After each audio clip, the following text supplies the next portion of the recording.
What is so special about Jim Corbett that impels people to write about him or to try and obtain insights into the persona of this intensely private man? The cursory facts of his life and career in India and Africa are there on record. Born in 1875, Corbett served in the railways, spent some years in East Africa, administered a small village in the foothills of Kumaun, and was famous for hunting and killing man-eating tigers and leopards.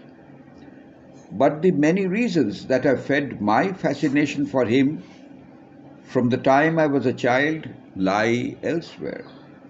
Firstly, in the raw courage that had spurred him on to stalk and kill 8 man-eating tigers and 2 man-eating leopards whose depredations had wreaked havoc on rural life in parts of Kumaun during the first few decades of the 20th century.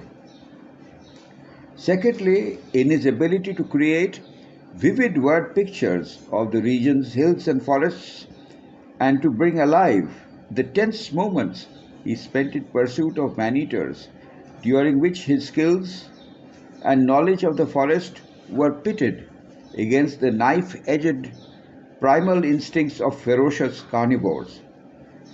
Thirdly, in his command over the language of the Indian jungles, as evident in the calls of wild animals that animate them, as in the message of the telltale tracks left on dusty trails. It was only when I visited the Indian jungles once frequented by Corbett that his observations acquired immediacy and a new relevance. Another aspect of his personality that appealed to me immensely while reading his writings was his very humanity, apparent in his concerns, his pleasures, and his vulnerabilities.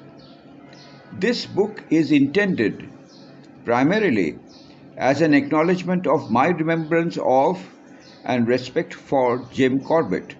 It also chronicles, in a sense, my own journey into the life and personality of the man, as from his writings as well as from reminiscences of those who had met him in the 1940s. Equally, it is the story of actual journeys that I undertook into unknown areas far away from home, into experiences that would not only lead me into the heart of Corbett country, but also to establish, albeit vicariously, a kind of intimacy with the man who had left his indelible mark on it. The urge to move out of the confines of the books to the jungles of Kumaun, nearly 40 years after Corbett had written about them, was so powerful that one chilly morning in November 1986 saw me stepping off the Nainital Express at Haldwani. So many years ago, this used to be just a small town, almost a way station for the better-known hill resort of Nainital. Except for the main road that ran from Bareilly past Haldwani and Kathgodam to Nainital, most thoroughfares were either not metalled or were so poorly maintained that they resembled rocky village paths. There were hardly any cars to be seen. Horse and mule-drawn carriages and carts, along with cycle rickshaws, then reigned supreme. Even the meter gauge railway line, the low rail station platform, and the small rail coaches were a throwback to a gentler past, distinct from the busy broad gauge line that now goes past Haldwani up to Kathgodam. Beyond the railway tracks, a deep bluish-green blanket of forest stretched across the foothills of Kumaun and looked mysteriously inviting. As I alighted from the train, I shivered slightly as much from the early morning chill as with the anticipation of getting closer to my quarry.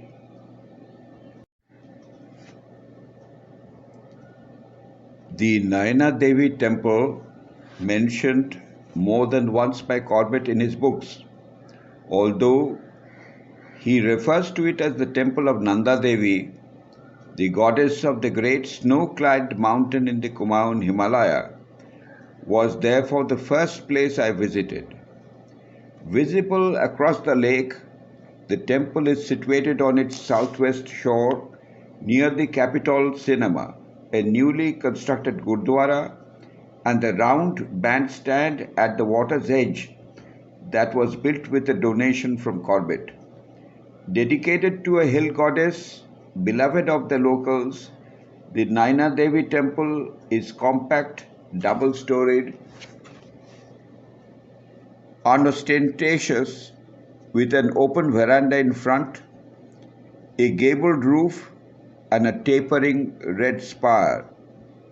A chain of brass bells in different sizes hangs across the entrance. They have been rung by devotees who strike them every time they enter the premises.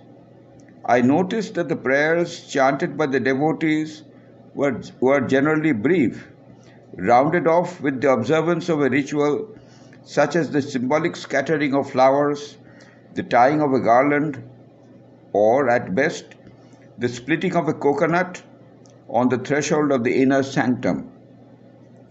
In acknowledgement of the pilgrim's devotion and to mark his visit, the priest smeared the forehead of each visitor with the typical ochre and red tikka and a few grains of rice.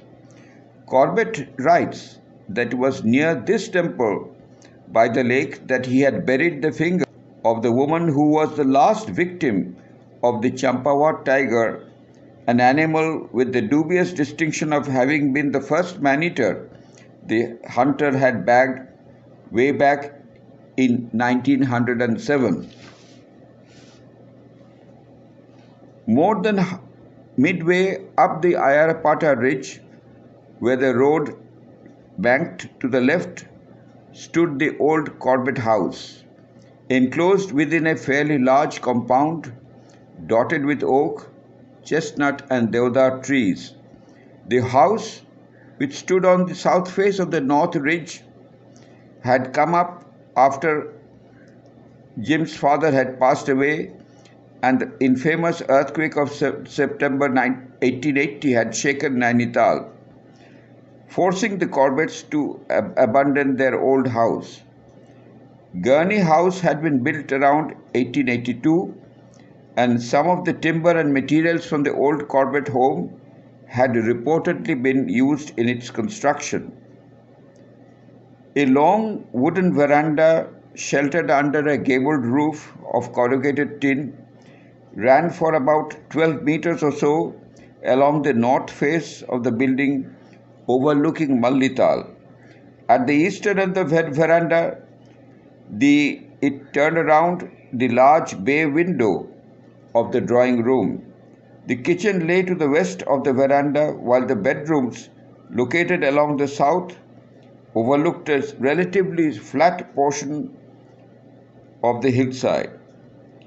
The western end of the compound contained the warehouses once inhabited by the domestic help. Disappointed that the house was locked, I spent some time strolling around the compound, taking a couple of pictures as keepsakes.